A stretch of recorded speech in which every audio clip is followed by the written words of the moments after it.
दोस्तों, जैसा कि हम सभी जानते हैं कि पिछले 7-8 महीनों से रूस और यूक्रेन का युद्ध जारी है। दोनों देशों द्वारा आए दिन कुछ न कुछ नए दावे पेश करते रहते हैं। आपको भी इन सब की खबरें मिलती ही रहती होंगी। एक दूसरे पर किए गए आक्षेप और अपनी बहादुरी व सफलता की कहानियां सुनते सुनाते एक बार फिर रूस का एक क्लेम चर्चा में आ गया है, जिसमें रूस यूक्रेन के 15% हिस्से पर अपनी दावेदारी होने की बात कर रहा है। इस 15% हिस्से में यूक्रेन का लुहांस्क, डोनेस्क, जापोरीजा और खरसान बताया जा रहा है। रूस के इस कदम से उसके आसपास के जितने भी छोटे मोटे देश हैं, वे भी डरे हुए हैं और सहमे हुए हैं।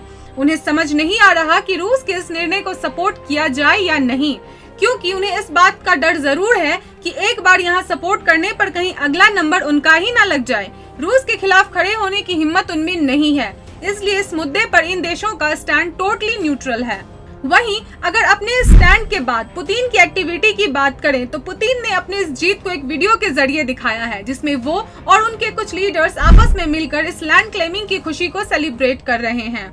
लेकिन इस सब के बावजूद भी रूस ने यूक्रेन को आराम से बैठकर एक नेगोशिएशन टेबल पर बात करने का न्योता भी दिया है, जिसे यूक्रेन के प्रेसिडेंट जेलेंस्की की तरफ से साफ तौर पर मना कर दिया गया है।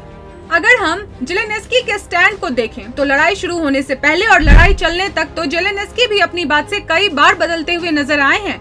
मसलन जब लड़ाई शुरू नहीं हुई थी तब उन्होंने नाटो की मेंबरशिप ज्वाइन करने में काफी इंटरेस्ट दिखाया था और रूस द्वारा बार बार मना करने पर भी नाटो ज्वाइन करने की बात कर रहे थे। लेकिन वहीं जब रशियन आर्मी ने इनके देश को हर तरफ से घेर लिया और अटैक स्टार्ट कर दिया तो उस वक्त ये नाटो की मेंबरशिप लेने से मना करते हुए कहने लगे कि हमें कभी भी नाटो की मेंबरशिप लेने में कोई इंटरेस्ट नहीं था, हम बस अपनी सीमा की सुरक्षा के बारे में सोच रहे थे। वहीं अब जब एक बार फिर रूस द्वारा इन्हें बैठकर बात करने के लिए इन्विटेशन दिया जा रहा है तो इन्होंने एक वीडियो के द्वारा ये संदेश दिया है, जिसमें जेलेंस्की इस इन्विटेशन को मना करते हुए देखे जा रहे हैं और साथ ही ये भी कह रहे हैं कि अब तो हम नाटो की मेंबरशिप जरूर ज्वाइन करेंगे, चाहे जो हो। तो क्या इसे रूस के लिए खुला चैलेंज समझा जाए या जेलेंस्की ने सच में कोई तैयारी कर रखी है?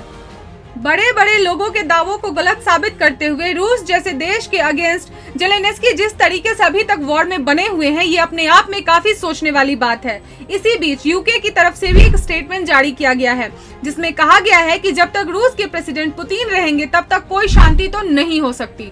इसका सीधा मतलब होता है कि ये कंट्रीज यूक्रेन को अभी भी वॉर जारी रखने के लिए मोटिवेट करेंगे। जिसके बाद रूस ने इंडिया को मेंशन करते हुए ये कहा कि इन पश्चिमी देशों ने इंडिया को पहले के टाइम में काफी लूटा है और अब ये वही चीज रूस के साथ करना चाहते हैं। लेकिन रूस ने अपनी दावेदारी को सिद्ध करते हुए ये फिक्स कर दिया है कि वे अपने बॉर्डर्स को सिक्योर करना जानता है।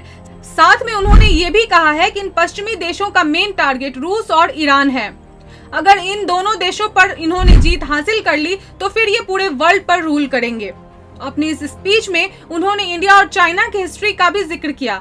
इसके अलावा ये भी कहा कि हमें अपने इतिहास पर गर्व है, क्योंकि इन पश्चिमी के देशों ने जब भी किसी छोटे देश को खत्म करने की कोशिश की है, हमने हमेशा उनका सपोर्ट किया है। फिर चाहे वो बात सीरिया की हो, जिसको यूएस के द्वारा बर्बाद करने की कोशिश की जा रही थी, या फिर बात इंडिया के 1971 में हुए वॉर की हो, जिसमें इंडिया को हराने का हर संभव प्रयास किया जा रहा था। लेकिन रूस ने उस वक्त इंडिया का सपोर्ट किया और बांग्लादेश जैसी कंट्री उभर कर आई। तो रीजन चाहे जो भी हो, लेकिन पुतिन ये बात कह तो सही रहे हैं। और पुतिन के इस स्टेटमेंट पर आपका क्या कहना है, हमें कमेंट सेक्शन में बताएं और वीडियो पसंद आई हो तो इसे लाइक और शेयर जरूर करें।